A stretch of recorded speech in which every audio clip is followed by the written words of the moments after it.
You're welcome to take pictures. Just make sure that your flash is turned off so we don't startle anyone. This is about 25 minutes long, give or take. If you need to exit before we're finished, please raise your hand and let me know. That way I can make sure the birds are safe before you get up and start moving around. Last but not least, I know this one sounds silly, but I have to say it for a reason. Please do not try to get any of the birds' attention by doing that. You guys laughing know exactly what I'm talking about, right? People do it for every animal, no matter what it is, and I have never figured out why people still have the need to do that. Animals don't like that sound. And it sounds just like a squirrel, which is what these guys eat. So I prefer not to have any live prey demonstrations. Sound good? No? Okay. We are in here today to talk about raptors. They're a type of bird of prey. They're carnivores. What does that mean they eat? Exactly. So they have special adaptations or tools on their bodies to help them find, catch, and eat their prey. Sharp hooked beaks for tearing, sharp, strong talons for grabbing. We like to say they have built-in knives, built-in forks. Some of them have a good sense of hearing, others have a good sense of smell, all of them have really powerful eyesight. And to kind of give you an example, if I had eyes like a hawk, I could stand right here and read the very lowest line of the eye chart on the opposite wall. Wow. Can you guys read it over there? Yes. No. Can you see the E? No. Oh. There's a W. All right. The first bird we're going to introduce to you today is a migratory species. And to migrate means to move, typically when the seasons change or food sources move along. We have some birds that migrate into Colorado in the winter, and we have some that migrate out. This first bird is one that leaves our state during the winter time. We typically see them here April through October before they head south for winter. We're going to welcome our Swainson's hawk to the stage, Boreas.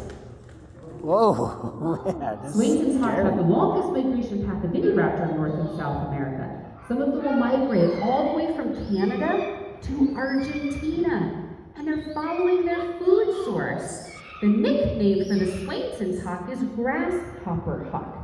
98% of this bird's diet is grasshoppers. They're very important to agriculture because they're eating the insects that would otherwise be eating our crops.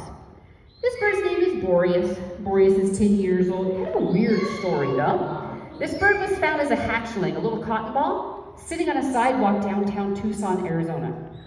We have absolutely no idea where this bird came from or why he was sitting on a sidewalk downtown. A concerned citizen scooped him up, took him to a licensed rehab facility where he was raised to be old enough to fly and return to the wild. He came back 3 times. This bird's smart, you guys. He's like, I don't want any part of that wildlife. I'm hanging out here with humans because they're walking refrigerators. We have food. It's a smart bird. He's what we call a human imprint and associates humans with companionship and friendship instead of his own species. Sometimes we have a hard time telling the difference between a hawk and a falcon. I'm going to give you a couple ID tips, so hopefully when you do see these birds out in the wild, it makes it a little bit easier to tell them apart. When you look at his face, he looks kind of serious, doesn't he? Like he's concentrating really hard. Did you guys see that? That's a hawk and eagle thing. Hawks and eagles have a very heavy supraorbital ridge. It's a fancy name for eyebrows. His eyebrows hang over his eyes, just like a hat keeps the sun out of his face. Falcons don't have that. When you look at a falcon, they look super surprised all the time. Falcons have really big eyes, and most falcons, including all of them that are native here in Colorado, will have a dark stripe or patch under each eye called the malar stripe. That stripe works the same as the stripes under the eyes of cheetahs, helps to keep the sun from reflecting back into the bird's eyes.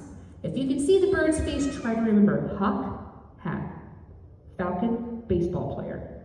Baseball players got the idea for eyeballs like falcons and cheetahs. Hawks have a long skinny beak, short fat toes. They're mostly killing their prey by squeezing with their feet on the ground. Falcons are opposite. Short fat beak, long skinny toes. They're mostly killing their prey with their beak in the air. Hawks have broad wings and a broad tail, soaring like an airplane. Falcons have the swept back pointed wings, long tail for diving like a jet. Hopefully that helps when you see these birds out in the wild.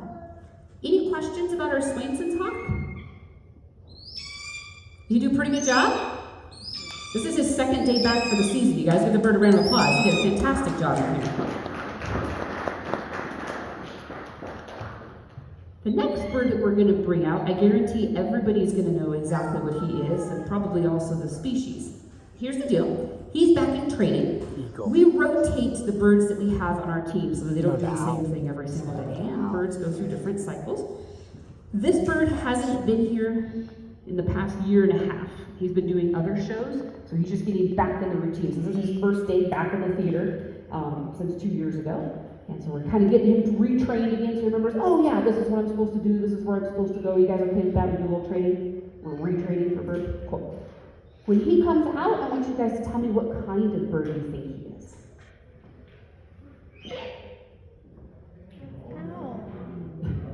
Every time. Oh, a penguin. There's this show, it's called Animal Planet. What is he? He's an owl. What kind of owl is he? What kind of owl is he? Thank you. This is the great horned owl, ladies and gentlemen. People that name birds are not creative. So we call him a great horned owl because he is great in size and kind of looks like he has horns. This bird's name is Archimedes. Archimedes is 5 years old. His nesting tree was blown down during a really bad storm in Texas. And his 2 siblings were picked up, taken to a licensed rehab facility where he was put in with foster parents in hopes that the fosters would take care of him so he could be released to the wild. The foster parents took care of his 2 siblings and ignored him. I don't really know why. So this bird had to be hand-raised at a rehab facility and was also a human imprint. So hence the constant baby begging sound. He's like, feed me, feed me, all day long, whether he's hungry or not. Imprinted birds misappropriate sounds and behaviors because they don't know what's normal. Owls are super, super popular animals right now. Everybody seems to have this obsession. He likes the A-frame. Everybody seems to have this obsession with owls right now. Thank you, Harry Potter. Don't get me wrong, I love Harry Potter. But unfortunately now, people see owls as these cute, cuddly little creatures. That is not true. Cute? That's up to you. Cuddly? No. Look at that bird's feet. This bird has 500 pounds of pressure per square inch. That's enough to break the human femur. That's the strongest bone in our body. So please don't try to hug an owl. They hug you back. It's not a lot of fun. He's got a very, very flexible head. He can turn his head 270 degrees. And he can do that thanks to having 14 neck bones. We only have 7. So he has twice the neck bones that we have. But he's got to be able to turn his head really far for 2 major reasons. And one of those is because, just like most birds, he can't move his eyes. He's got to turn his head really, really far in order to see. The other reason you guys might notice when you look at an owl, the face kind of looks like a satellite dish, doesn't it? It's called a facial disc. The feathers grow in this pattern to help catch and funnel sound into his ears. These are not ears, just tufts of feathers. You can stand them up, you can lay them down, you can spread them out. We theorize, and I say theorize because nobody knows for certain, that they use them for camouflage, catching and funneling more sound, and communication to other great horned owls. His ears are on the side of his head just like ours, but they're asymmetrical, uneven. He has one ear right here that listens to things below and behind him, and one ear right here that listens to things above and in front of him. Owls can do what's called triangulation. They can pinpoint exactly where a sound is coming from just by turning their head. He does not need to see his prey in order to catch it. He only has to hear it. Now, speaking of prey, what do you think he's going to be hunting? Mice. That's it? Rabbits. Bugs. What'd you say? Yep. Hey, I'm not here to lie. Small dogs. Cats. Keep your cats indoors. Foxes. Raccoons. Prairie dogs. Porcupines. Squirrels. Chipmunks. Bats. Other birds. The great horned owl is also the only active predator in all of North America of the skunk. Gross, right? Skunks smell terrible. But here's the thing. You guys have probably heard that you should never touch a baby bird because the mother bird's going to smell human scent and reject the baby, right? Have you guys heard that before? Okay, I want to make sure you guys realize that that is absolutely false. The bird eats skunks, for crying out loud. Okay? Having a sense of smell, not his strong point. Remember? Come here. He's using his ears for hunting, and of course his eyes a little bit here too. But most birds do not have developed olfactory glands, and olfactory glands are what give you your sense of smell. He's trying to figure out where my sound is coming from. You see that? So if you do find a baby bird that needs help, and you don't have gloves, it's okay. Pick them up, put them back in the nest, get them to a licensed rehab facility. Human scent, not a real thing. I can't talk when I go past the speaker, it makes it really loud, terrible sound.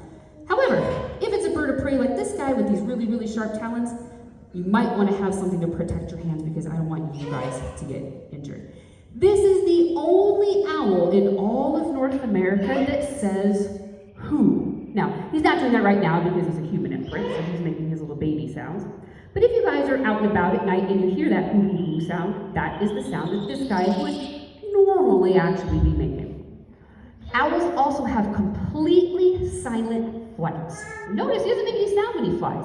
On the edge of his primary feathers, and primary feathers are the ones that kind of stick out like our fingers, there are these little serrated edges that look like eyelashes. They're called flutings. And those flutings help to break up the sound of the air as it travels over his feathers to make him super, super quiet when he flies. So notice he also doesn't fly as quickly as the hawk does. Owls don't have to be super fast, you guys. He sneaks up on his prey like a ninja. His prey doesn't hear him coming and doesn't see him coming. So owls are an absolutely amazing, amazing, perfect predator. Pretty cool guy, huh? Now, the other thing I like to talk about with our owls is that they're highly, highly intelligent birds. You guys have probably seen that before, right? We see they're super wise. And of course, we see them on TV, on commercials and things like that, you know, selling glasses, like if they could read a book or something. Those things. Wearing a little graduation cap, holding their diploma. They deliver mail to Hogwarts, and they know exactly how many licks it takes to get to a sit of a Tootsie Pop. Pretty important information, right? I'm going to let you guys in on a little secret. Save yourself some embarrassment, and I say that because we have this happen to us all the time, and it gets really, really old. Please do not come up to a bird handler that has an owl in the hole. Oh, it's an owl! It's so cute! That's my spirit animal! Please don't say that. First of all, if you are not in the culture that uses spirit animals, you might want to think about that. But second, if your eyes are so big they touch each other and touch the back of the inside of your skull, not a lot of room for a brain. Sorry, friend. But in comparison to other birds, owls have a super tiny brain, very low processing power. It's okay, doesn't need it. An owl is the same as a shark or a snake. They're what we call primitive predators. Rather than relying on thought processing, these guys are relying on their adaptations, all these cool tools that we just talked about to help them find, catch, and kill their prey. An advanced predator would be something like a hawk, a falcon, a tiger, or a wolf. Those animals rely more on thought processing than their adaptations for hunting. So advanced predator versus primitive predator. The only reason we call owls wise is just ancient Greek mythology. Athena is the Greek goddess of wisdom and war strategy, right? All of the major Greek gods and goddesses have an animal companion. Athena just happens to be the owl. So over time, people have associated owls with Athena. That's actually where that relation to wisdom comes from. Any questions about the owl or owls in general? Did he do a pretty good job for his second day actually here in over a year and a half? I would say so. Give him a round of applause, you guys. I think he did a good job. All right, guys, just think we're going to switch birds here. And I'm going to show you guys that not all raptors are really big in size.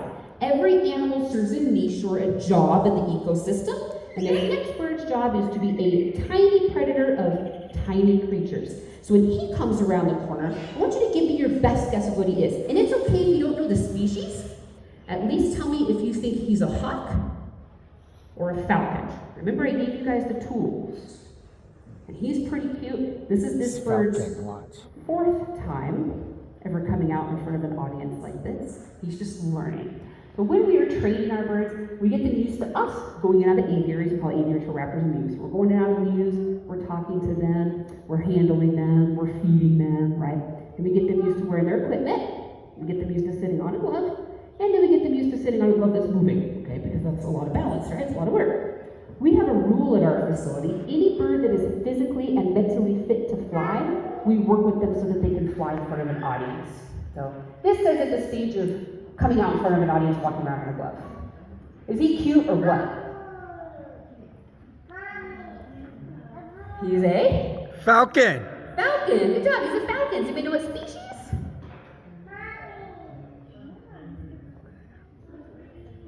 This is the most common falcon in North America, ladies and gentlemen. This is called the American kestrel. The American kestrel is also the smallest species of falcon native here in North America. He's full size. He's getting bigger than that. This bird is 1 year old. His name is Calcifer. And Calcifer has kind of an interesting story. He was found as a juvenile flying around in a park in Texas, landing on people's heads. Not normal. So Texas Game and Parks Commission went up, picked him up, took him to a rehab facility, make sure he's checked out, everything's okay, right? He's not starving, not sick, totally fine. He's a human imprint. So our best guess is that somebody had this bird as a chick and realized, ooh, we're not supposed to have him. So released him. Well, he's just going to go to whatever he knows, which is people. He's tiny, but he's a predator. What do you think this bird is going to be hunting? Little mice, insects. What else? Little snakes, yeah. Lizards, frogs, toads. Frogs. I'll give you guys some help, though. The American kestrel's nickname is sparrowhawk. Falcons are built for speed. They're built for catching other birds right out of the sky. No, that does not make him a cannibal. That's always the next question I get. You guys be cannibals for eating hot dogs and hamburgers. Those are made for mammals. He's not eating other kestrels. He's eating other species of birds. But we really appreciate that because American kestrels spend a lot of time hunting Eurasian starlings and the European house sparrows.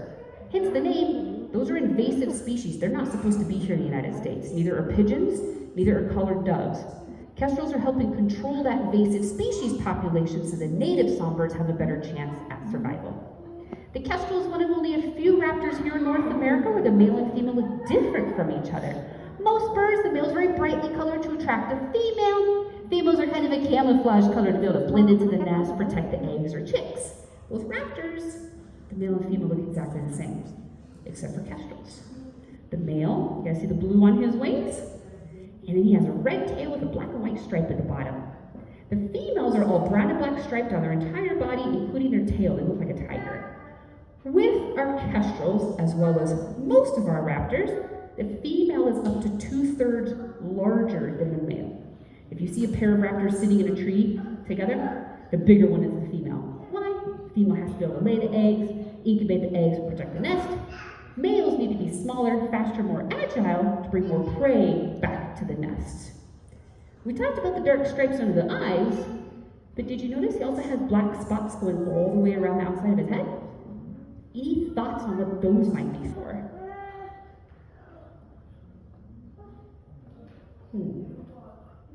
Have you ever heard that saying, I've got eyes in the back of my head? This is where that saying comes from. Those are called ocelli, or false eyes. No matter what direction this bird turns his head, it kind of looks like a face. He's a predator, but he still could be prey to other larger raptors like a red-tailed hawk or a Cooper's hawk. So by having eyes in the back of his head, those other birds think, oh, well, he's already spotted me. We'll want to try to find something else a little bit easier to catch. Really, really neat defense mechanism.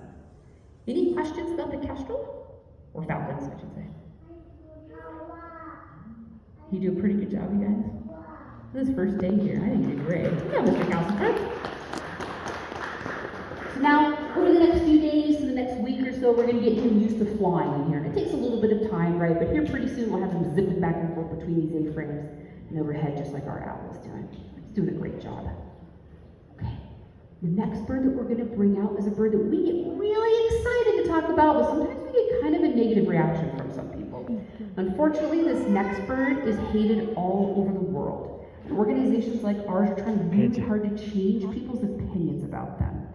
Unfortunately, a lot of people view these next birds as unintelligent, ugly, scary, bad luck, And they're even used as a symbol for death, which doesn't help them out very much. But in reality, Vulture. this is one of the most intelligent birds we work with at our facility. They're super, super smart, very important to the ecosystem, and absolutely hilarious. Vulture. What do you guys think he's going to be? A crow, a raven, or a vulture? All right, we're going to bring him out. You guys tell me what you think he is.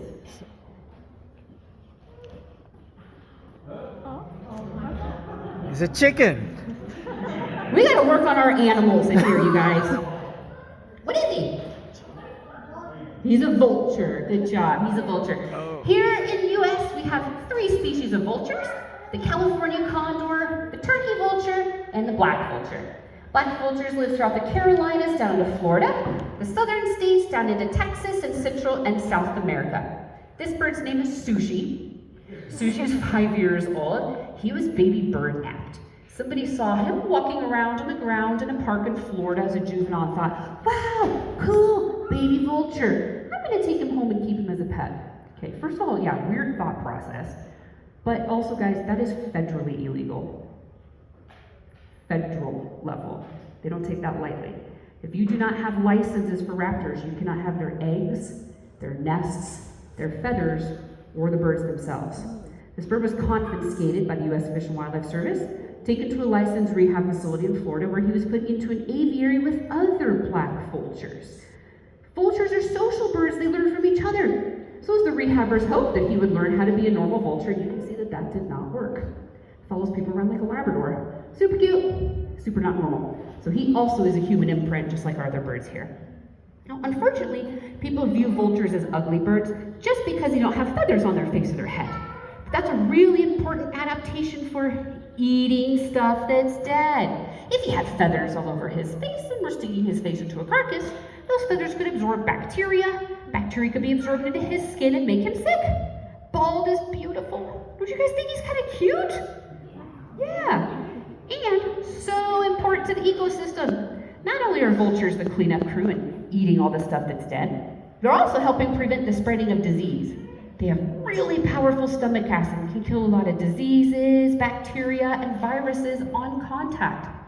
This is who's ridding our ecosystems of salmonella, botulism, E. coli, tuberculosis, anthrax, and rabies.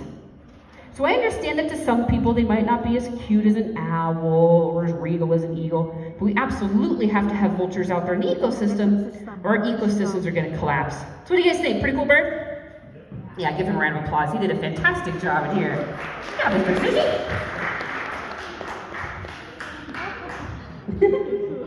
Any questions about the vulture? Yeah. Why is he what? Do you mean doing this? Because he's an imprint.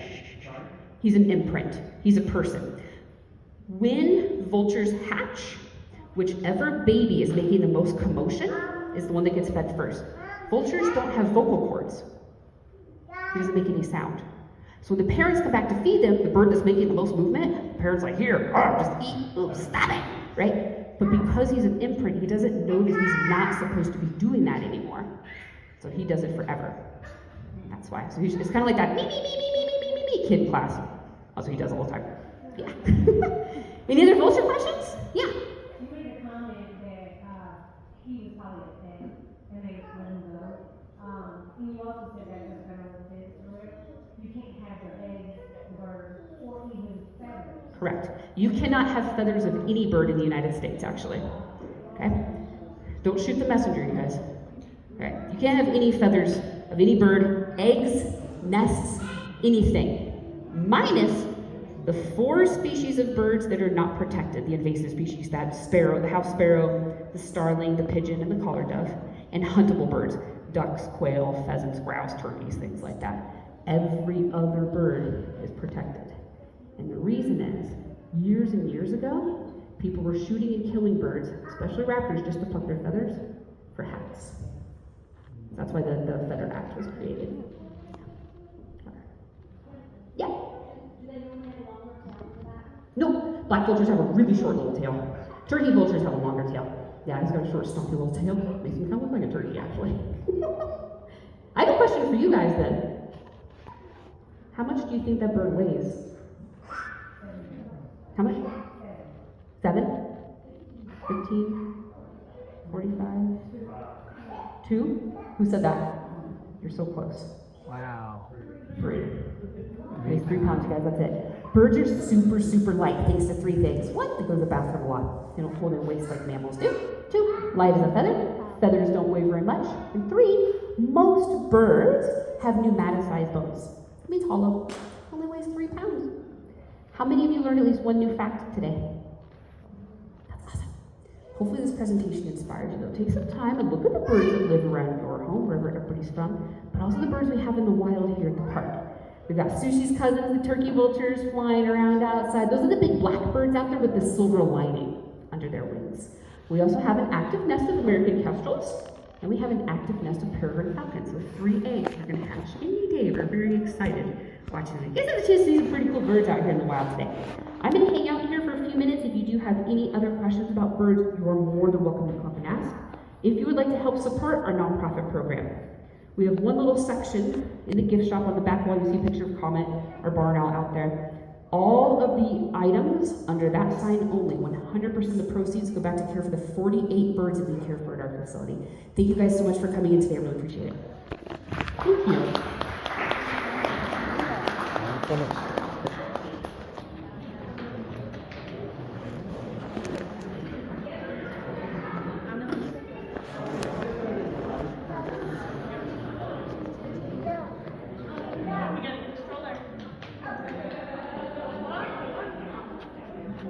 Is this the exit?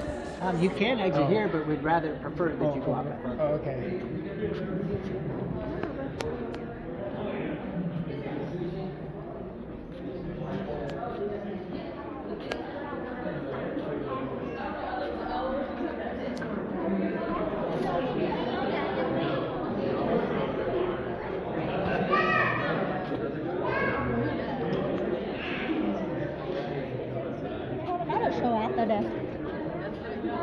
Yeah, look up Nature's Educator.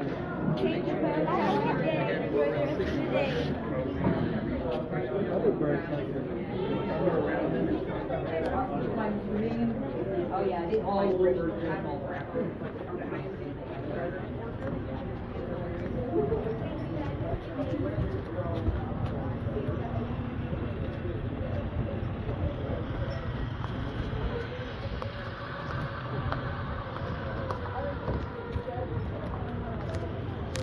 Yeah, they waited for 30 minutes just standing there. That's sad. Đâu có nó đâu hết rồi. Ai giờ nãy không đi nhanh đâu. So you want to go zip line or no? Yeah. Okay. Đi cho nó đang đi rồi, đang tới đây rồi. That was cool. That's worth it, huh? Yeah. You never see anything like that in your life. Nope. And mom was like, Was it worth it, Mama? Was it worth it? what is this? The picture. No. Yeah, we are. Downplaying it. Yeah. Yeah. Wait, he was by his shirt. He was by oh, you have a shirt. There's a No, it go over the bridge, I think, right? Bro, you gosh dang it cold out here. You want to ask? No. Wait, hold on. You want to walk? Okay. Let's do it, Buttercup. Come on.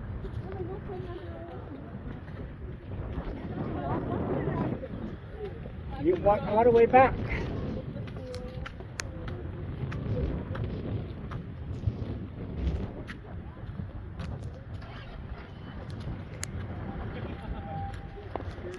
Well worth it.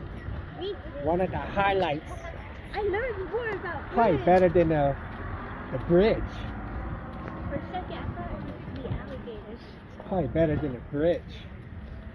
I told you it's about the boat. What do you mean? I mean, at the beginning.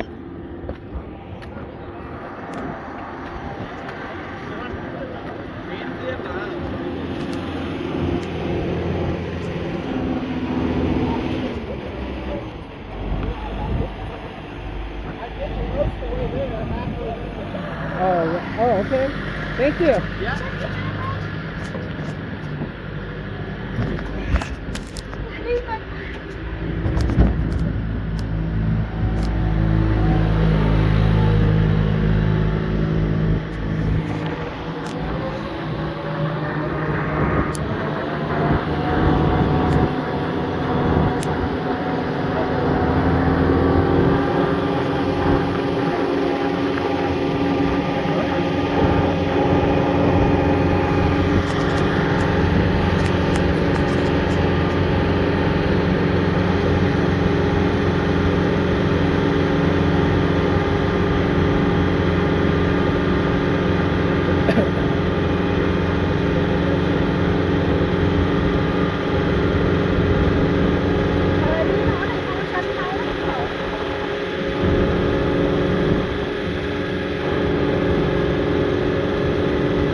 How are you gonna get it?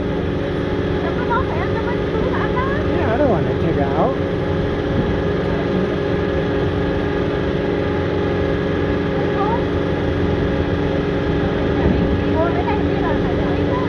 Huh? You don't have to, but if you want to, yeah.